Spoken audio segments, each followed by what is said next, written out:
Pensamientos desde mi cabaña. Pese a que en círculos académicos se han manifestado ciertas dudas acerca de la autenticidad del autor, y se le ha imputado a la obra ser una mera copia de Shitei no Ki, Notas de la casa junto al lago, ensayo a fines de la época Heian, ya no solo se acepta a Kamono Chomei como autor legítimo, sino que se reconoce a Ohoki como una de las obras cumbres del llamado Suigetsu, ensayo de la literatura clásica japonesa, junto a Makura no Soshi, el libro de la almohada de Sei Shanagon, y Tsuretsuregetsa, ensayo sobre el ocio de Yoshida Kenko.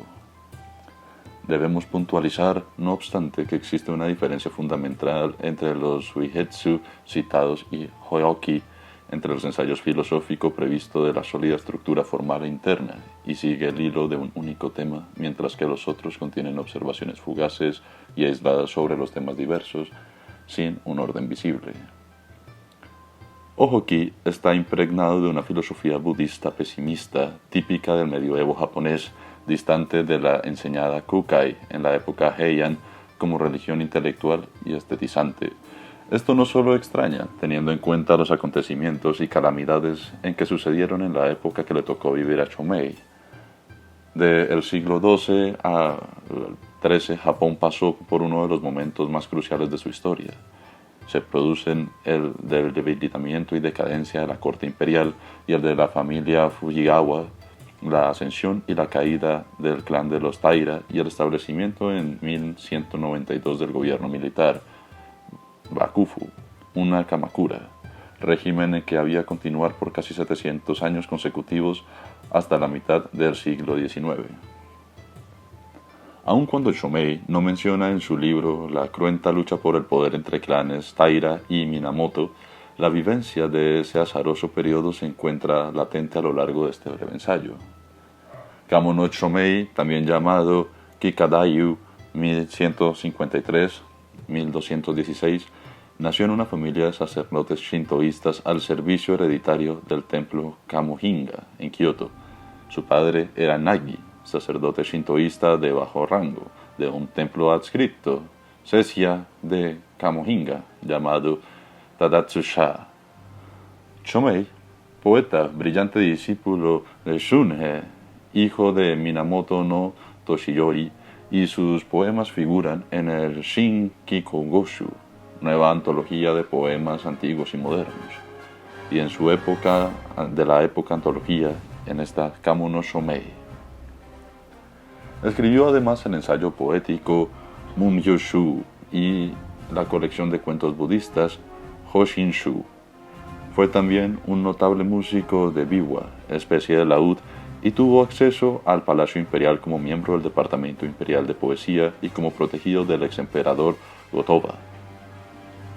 Luego, por circunstancias que provocan controversias entre los especialistas, se volcó en el budismo, convirtiéndose en un monje ermitaño cuando ya tenía más de 50 años. Su nombre budista es Renin, y así firma su libro.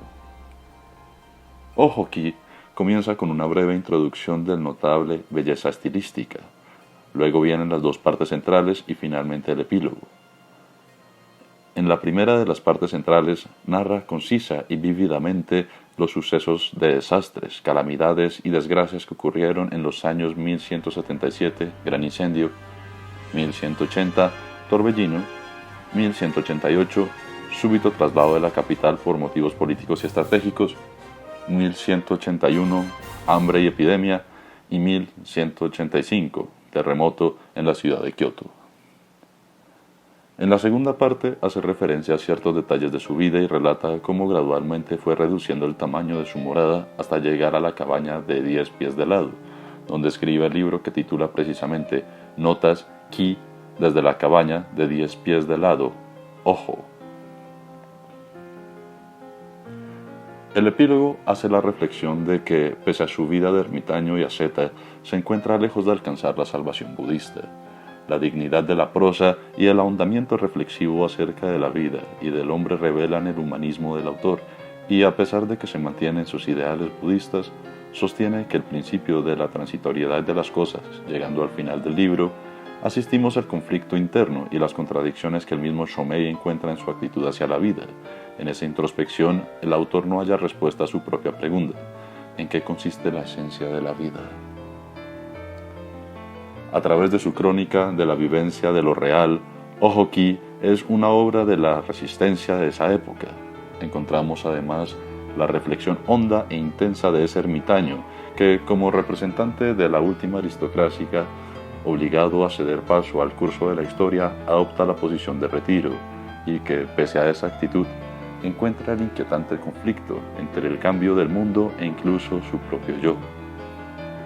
El escritor ermitaño no puede permanecer pasivo y mirar el mundo desde el lado de su cabaño, y ese yo que se agita entre la permanencia de lo viejo y la presencia de lo nuevo, entre el principio contemplador y el negativo budismo de lo vigoroso, impulsor de una nueva vida. Reconocemos, más allá del monje Renin, al hombre Kamo no Shomei. En este sentido, Ojoki es también el síntoma preliminar de una nueva expresión literaria impulsada por el revolucionario budismo que se convertía en principio rector de la conducta medieval japonesa. Por otra parte, Ojoki inaugura el comienzo de una larga tradición, la de los ermitaños, que dejó profunda señal en la literatura japonesa hasta el siglo XIX. La presente traducción de Ojoki se basa en el texto incluido en el tomo 30 de Nihon Koten Ragoru Takei, Antología de la Literatura Clásica Japonesa, Tokio, Inagami Shoten, 1957, revisado y comentado por el profesor Minoru Nishio. Por tanto, corresponde al que se conserva en el templo Baifuku-ji, en reproducción hecha por Koten Hosunkai, Sociedad para la Preservación de los Clásicos Nacionales, en 1925, y es aceptado entre los varios que existen como el más antiguo y aún probablemente el original, escrito en 1212. Las diferencias que existen entre este texto, el de Daifuku-koki-ji, y por ejemplo el que posee la Flia Maeda, se mencionan en las notas correspondientes. Debido a la limitación de espacio, se han seleccionado solo algunos capítulos que pueden proyectar una idea general del carácter de esta obra. Debemos aclarar que si bien el origen no contiene división alguna, en las ediciones modernas y en las traducciones al inglés se encuentra dividido en capítulos, algunos con sus títulos correspondientes. De por sí, Ojoki es un libro sumamente breve que, dependiendo de las ediciones, consta de 20 a 25 páginas. La presente traducción abarca aproximadamente 3/5 partes del original.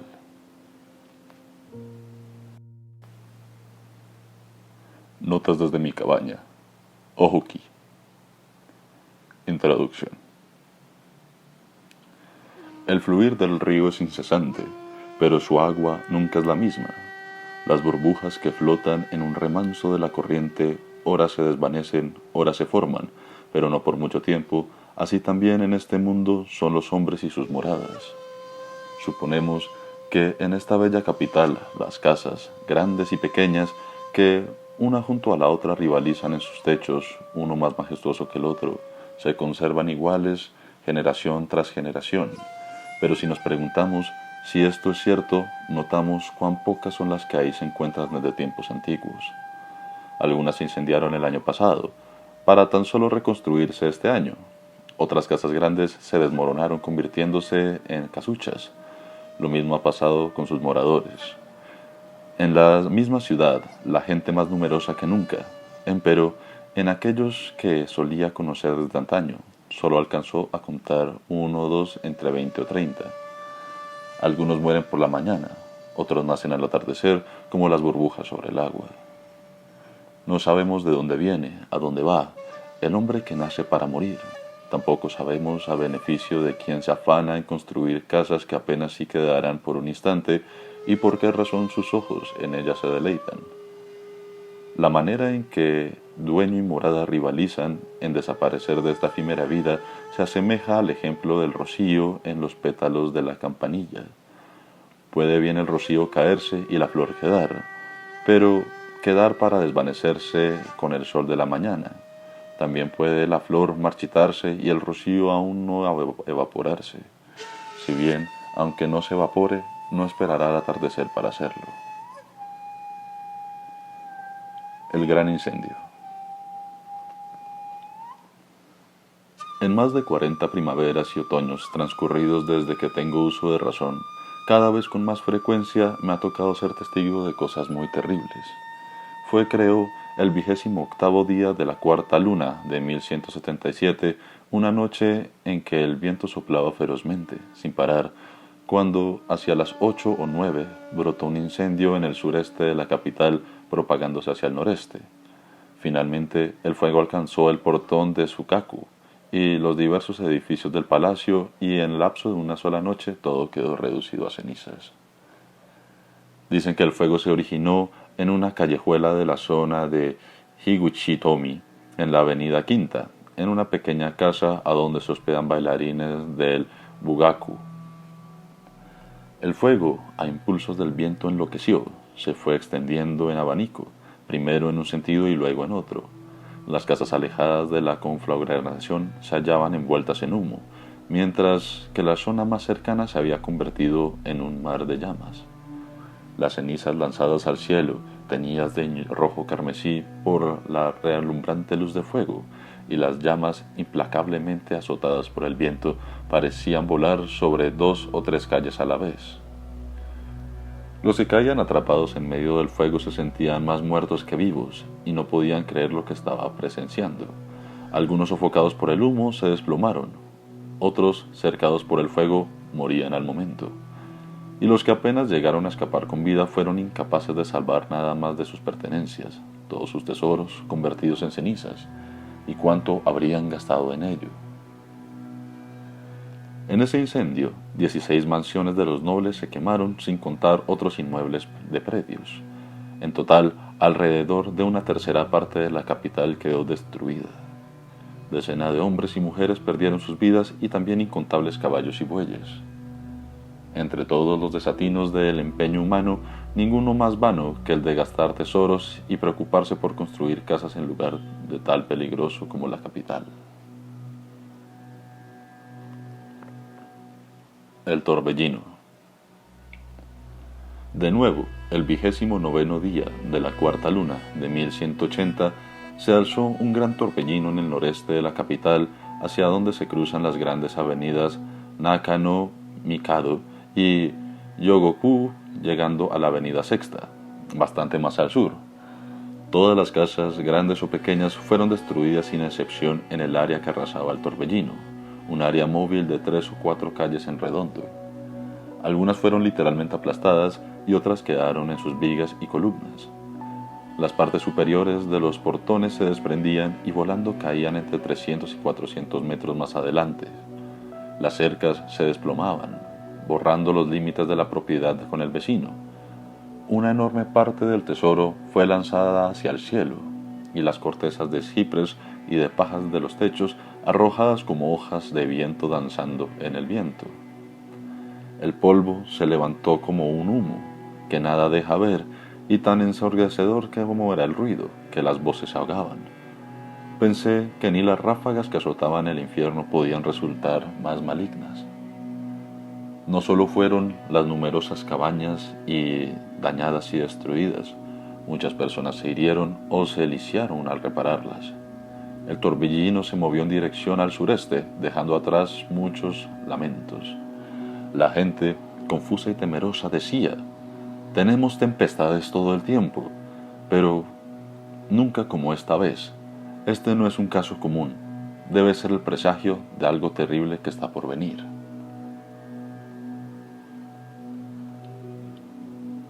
El traslado de la capital. En el 6º mes del mismo año, repentinamente y sin que nadie lo esperara, la capital fue trasladada. Desde que fuera fijada en Kioto, en el reinado del emperador Saga, habían pasado más de 400 años. Como el cambio de una capital no es el asunto que se pueda hacer con ligereza, sin razones suficientes, era natural que la gente se agitara en exceso y se preocupara por la noticia. Pero de nada servía lamentarse, y todos, desde el mismo emperador hasta sus ministros, la nobleza y demás, se trasladaron. De todos aquellos que servían en la corte, nadie se quedó en la antigua capital. Los que tenían ambiciones oficiales o favores que pedir al emperador fueron los primeros en moverse sin pérdida de tiempo. Solo aquellos que habían perdido la oportunidad de triunfar, que eran sobrantes de este mundo y no tenían de qué aspirar, se quedaron, aunque con tristeza.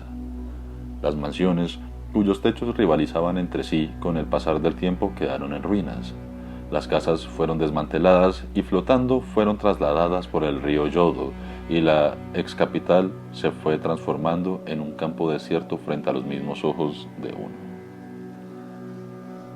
La modalidad de la gente cambió por completo. Los caballos y las monturas fueron apreciados mientras que los carros tirados por bueyes cayeron en desuso. Los terrenos bordeando el mar en el sur y en el este fueron codiciados, pero nadie mostró interés en los feudos del norte y el oeste. Por ese entonces sucedió que, teniendo un asunto que tratar, me trasladé a la nueva capital en la provincia de Setsu. El lugar era tan estrecho que no había ni el espacio suficiente para dividir la ciudad en un número adecuado de calles y avenidas. Por el norte del terreno se elevaba hacia el alto circundando las calles y las montañas, y al sur seguía el declive hasta la orilla del mar. El ruido de las olas era un rugido constante, y el viento salado soplaba con especial intensidad. El palacio imperial se hallaba dentro de las montañas, pero semejando la rústica construcción de troncos de los antiguos palacios, no carecía de encanto. Me preguntaba dónde las gentes podían levantar esas casas que a diario eran desmanteladas y traídas a agua abajo, en cantidad tan enorme que cubría la superficie del río. Había muchos terrenos vacíos y pocas casas construidas. La vieja capital ya estaba desolada, pero al mismo tiempo la nueva no había sido terminada. Todos estos se sentían inseguros, como nubes flotantes. Por cierto, los que eran de que se lamentaban de la pérdida de sus tierras, los recién llegados, deploraban la dificultad de levantar sus moradas. En las calles se podían ver hombres montando a caballo, cuando por sus condiciones debían estar viajando en carruajes. Igualmente, en lugar de vestir ropajes de la corte, llevaban simples ropas de servicio. Las costumbres de la capital cambiaron bruscamente, ya que se parecían a las de los rústicos guerreros. Habían oído hablar que esto era el presagio de desórdenes futuros, y en verdad, con el correr de los días, el país se agitaba y se inquietaba cada vez más, y también las gentes. Pero no fue en vano el padecer de todos, puesto que en el invierno del mismo año la capital fue trasladada nuevamente a Kioto. Pero, ¿qué sucedería con las casas desmanteladas? No todas habrán podido ser reconstruidas como estaban. He oído decir que en tiempos de los sabios soberanos del antaño se gobernaban al país con clemencia. Se sabe que un palacio imperial fue techado con pajas y que ni siquiera el alero fue nivelado. O el emperador que al ver el escaso humo de que levantan las chimeneas de las casas mandó a devolver los impuestos, de que de por sí no eran excesivos. Y así había sido porque el emperador amaba a su pueblo y deseaba ayudarlo. Si comparamos las presentes condiciones con aquellas de los antiguos días, veremos cuán grande es la diferencia. La difícil existencia en este mundo. Todo lo que he descrito son las cosas que de este mundo que hacen que la vida sea difícil de vivir y demuestran el desamparo y la inseguridad de nosotros mismos y de nuestras moradas. Y si añadimos a eso la aflicción que sobreviene por el lugar y las circunstancias que cada uno le toca vivir, imposible sería enumerar cada caso. Cuando ocurre que un hombre de baja posición vive al lado de un señor poderoso, por feliz que sea, no puede celebrarlo ruidosamente, y asimismo, por una aflicción desgarradora, tampoco puede alzar su voz de queja. Por cada cosa que se haga, se sentirá incómodo y molesto, y en cada movimiento temblará con un gorrión que se aproxima al nido de un halcón. El pobre que vive junto a una familia rica se avergüenza mañana y noche de su aspecto miserable y entra y sale de su casa tratando de dirigir las más lamentables adulaciones a su vecino. Y cuando ve cómo su mujer y sus hijos y sus sirvientes envidian al rico o escucha cómo la familia rica lo ignora, su corazón vive en constante zozobra, no dejándole un solo momento de paz. Si alguien tiene su casa en un lugar apiñado y un incendio brota en la vecindad, no logrará escapar del peligro. Si la tiene en un lugar apartado, tendrá inconvenientes para ir y venir de la ciudad, y siempre habrá temor a todos los ladrones. Los que son poderosos viven ambicionando mayor fortuna, y aquellos que están solos reciben el desprecio de la gente. Las posiciones acarrean desvelos, pero en la pobreza hay lamento. Aquel que busca ayuda se convierte en su esclavo. El que nutre a los demás queda atrapado por el afecto. Aquel que acata las reglas de este mundo sufre en consecuencia, pero el que no lo hace aparece como un demente. Donde sea que se pueda vivir, cualesquiera cosas que él haga, ¿cómo es posible acaso que por un solo instante hallamos donde descansar el cuerpo o apaciguar el corazón? La renuncia a este mundo. Cuando empecé a vivir aquí, pensé que lo hacía por una breve temporada, pero pasaron 5 años y mi cabaña de retiro se ha ido convirtiendo en un viejo lugar donde vivo con gusto. Las hojas muertas se acumulan profusamente en el alero y el musgo trepa por las paredes de barro. Cuando, casualmente, me han llegado noticias de la capital, he sabido cuántas gentes importantes han desaparecido desde que me retiré a esta montaña. ¿Cómo poder contar entonces las muertes de aquellas personas de menor importancia? ¿Y cuántas casas han sido destruidas por los numerosos incendios? Solamente una cabaña provisoria uno logra estar en paz y libre de todo temor, y aunque es muy pequeña, tiene un lecho donde dormir en la noche y espacio para poder sentarme durante el día. Nada le falta como lugar para vivir. El paguro prefiere albergarse en pequeñas conchas que conoce muy bien el tamaño de su cuerpo. El águila pescadora permanece en las costas desoladas porque teme al hombre. Yo también soy como ellos. Conociéndome y conociendo la mutualidad del mundo, no deseo nada que esté fuera de mí y que no esté al fuerte de mi alcance, y tampoco me agito.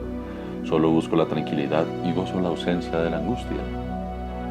Es costumbre general que las gentes, en su mayoría, no construyan casas para sí mismas.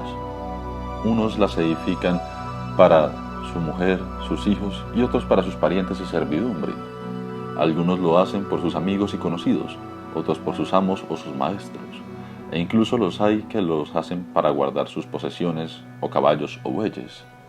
Yo la hice para mí y no para otros, porque en tiempos como estos y en las condiciones en que me hallo, no tengo compañía ni tampoco servidumbre que me asista. Aunque construyera una casa espaciosa, ¿a quién albergaría y con quién viviría?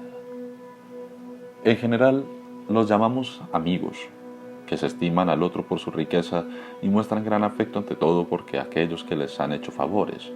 No necesariamente aman a las personas que los ofrecen en calidad de amistad o a los que tienen honesta disposición. Mucho mejor es temer por amigos que la música o la belleza que ofrece la naturaleza antes que a los de esa calaña.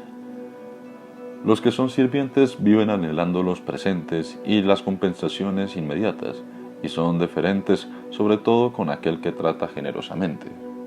Pero a ellos no les interesa el cuidado y el afecto de sus amos, que les dispensen para que puedan vivir en paz y tener la tranquilidad del espíritu. Es mucho mejor, por lo tanto, ser el sirviente de uno mismo. ¿Cómo hacer de uno su propio sirviente? Pues si hay algo que se debe hacer, lo hace uno mismo. No es que eso me resulte molesto a veces, pero aún así lo encuentro más sencillo que tomar un sirviente y estar detrás de él. Si hay algo que requiera caminar, yo mismo camino. Y aunque sea algo penoso, es preferible a estar preocupado por el caballo y la montura, los bueyes y el carruaje. He dividido mi cuerpo y he dado con ellos 2 usos. Mis manos son mis sirvientes, mis piernas mi vehículo, y ambos me responden a mi satisfacción. Cuando mi mente o mi cuerpo están fatigados, los sé enseguida y descanso, pero cuando los sé de fuertes, los empleo. Digo empleo porque naturalmente no los hago trabajar en exceso, sino que me siento con los deseos de trabajar. Eso no llega a molestarme. Además, ¿no es acaso cierto que el caminar y el trabajar de continuo son beneficiosos para la salud?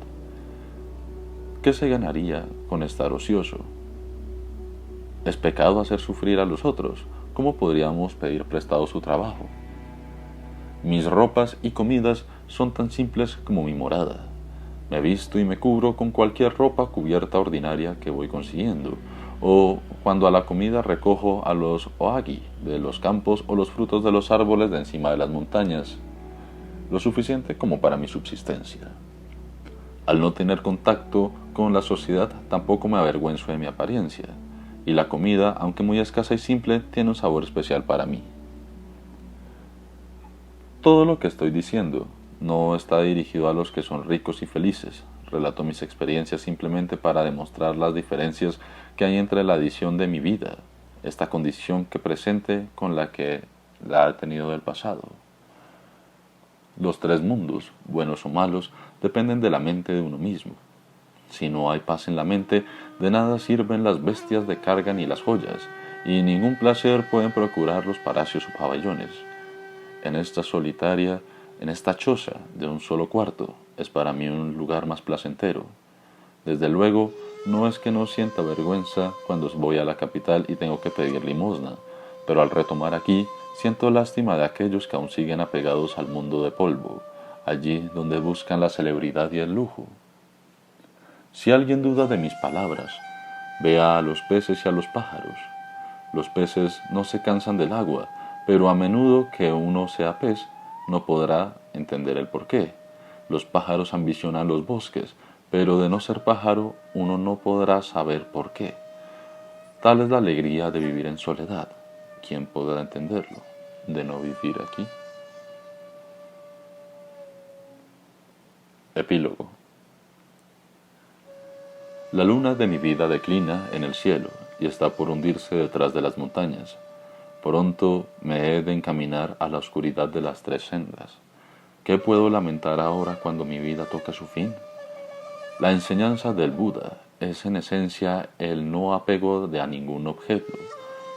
En mí sería pecado amar mi cabaña, y hasta el apego de su soledad sería un obstáculo para mi salvación.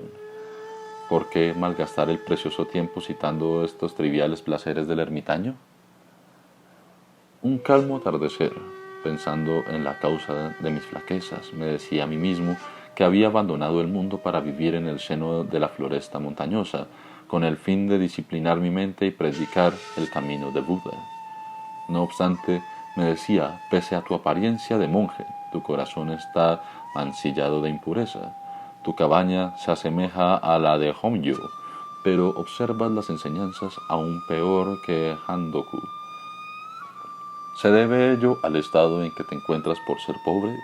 ¿O es que a tal punto te hayas perturbado de tu mente que comienzas a desvariar? Preguntas que mi corazón no pudo contestar. Todo lo que pude hacer fue usar mi lengua para recitar el Nembetsu 2 o 3 veces sin mayor convicción. Al final de la tercera luna del segundo año de la era Kenryaku 1112, escribe esto en la cabaña de Toyama, el monje ermitaño Renin.